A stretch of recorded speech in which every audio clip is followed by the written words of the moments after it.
উট পাখির গোশত খাওয়া কি হালাল? পুরুষের লম্বা চুল রাখা কি শরিয়া সম্মত? পুরুষ বিক্রেতা নারীর অন্তর্বাস সহ নারীদের ব্যবহার্য পোশাক বা অন্যান্য জিনিসপত্র বিক্রি করার ক্ষেত্রে শরীর কোনো বাধা আছে কিনা?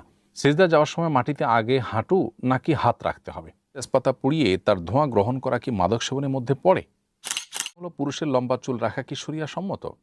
পুরুষের জন্য লম্বা চুল রাখা জায়েজ রয়েছে। লম্বা চুল রাখার ৩টা পদ্ধতি রয়েছে। একটা হলো কানের লতি পর্যন্ত, এই পর্যন্ত। আরেকটা হলো কাঁধ এবং কানের লতি দুটা মাঝামাঝি পর্যন্ত। আরেকটা হলো যে কাঁধ পর্যন্ত। এই ৩ ভাবে পুরুষরা বড় চুল রাখতে পারে। তবে পুরুষরা যদি এত বড় চুল রাখেন যেটা নারীদের মতো হয়, অনেক লম্বা, পিঠ পর্যন্ত চলে যায়, তাহলে সেটা শরিয়ার দৃষ্টিকোণ থেকে জায়েজ নয়। কারণ নবী করিম সাল্লাল্লাহু আলাইহি ওয়াসাল্লাম বলেছেন, লাআনাল্লাহুল মুতাশাব্বিহিনা মিনার রিজালি বিন-নিসা, যে সমস্ত পুরুষরা মহিলাদের সাদৃশ্য গ্রহণ করে বেশভূষা ইত্যাদিতে, তাদের প্রতি আল্লাহ তাআলা লানত বর্ষিত হয়। এজন্য নারীদের মতো করে চুল রাখা পুরুষদের জন্য জায়েজ নয়। তবে এই ৩ ভাবে কোনো একভাবে পুরুষরা চুল রাখতে পারে এবং এটা সুন্নাহ। উট পাখির গোশত খাওয়া কি হালাল? উট পাখির গোশত খাওয়া শরিয়া দৃষ্টিকোণ থেকে হালাল এবং এটা নিয়ে ওলামাদের মধ্যে, ইমামদের মধ্যে কোনো মতপার্থক্য নেই। শরিয়া সম্মত উপায়ে যদি জবেহ করা হয়, তাহলে সেক্ষেত্রে উট পাখির গোশত খেতে শরিয়ার দৃষ্টিকোণ থেকে কোনো প্রকার নিষেধাজ্ঞা নেই।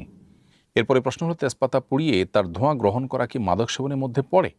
তেজপাতার ধোঁয়া সাধারণত মাতলামি সৃষ্টি করে না, এটা ধূমপানের মতো ক্ষতিকর নয়, সেজন্য এটা হারাম হবে না এবং এটা মাদক সেবনের অন্তর্ভুক্ত বলে বিবেচিত হবে না। অতএব তেজপাতার ধোঁয়া বিশেষ করে যদি শারীরিক কোনো প্রয়োজনে গ্রহণ করে কেউ, তাহলে সেটা মাদক সেবনের আওতায় অন্তত পড়বে না এবং গুনাহ হারাম হবে না।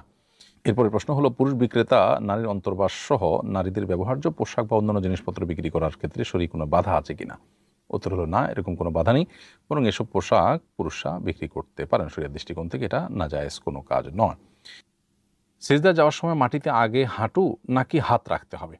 সিজদা যাওয়ার সময় আগে হাঁটু তারপরে হাত, কিংবা আগে হাত তারপরে হাঁটু, উভয়টাই রাখা যাবে। উভয়টার সপক্ষে বেশ সুস্পষ্ট এবং বিশুদ্ধ হাদিস রয়েছে এবং ইমাম আবু হানিফা, ইমাম শাফি, ইমাম আহমদ বিন হাম্বল রাহিমাহুল্লাহ সহ বেশিরভাগ ইমামদের মতে আগে হাঁটু রেখে তারপরে হাত রাখতে হবে, এটি সুন্নাহ। আর এর বাইরে অন্য ইমামের মতে, কোনো কোনো ইমামের মতে আগে হাত তারপরে হাঁটু রেখে তারপরে আমরা সিজদায় যাব। তো উভয়টি হাদিসের আলোকে সুসাব্যস্ত আছে। জমহুর বা সংখ্যাগরিষ্ঠ ইমামদের বক্তব্য হলো যে সমস্ত হাদিসে আগে হাত পরে হাঁটু রাখার কথা বলা আছে, ওটা কোনো অসুস্থতার কারণে হয়তো সেরকম রেখেছেন নবী করিম সাল্লাল্লাহু আলাইহি ওয়াসাল্লাম। বাকি সাধারণ হাদিসগুলোর দিকে তাকালে আমরা দেখি যে আগে হাঁটু যাওয়া তারপরে হাত যাওয়ার কথা বর্ণিত আছে।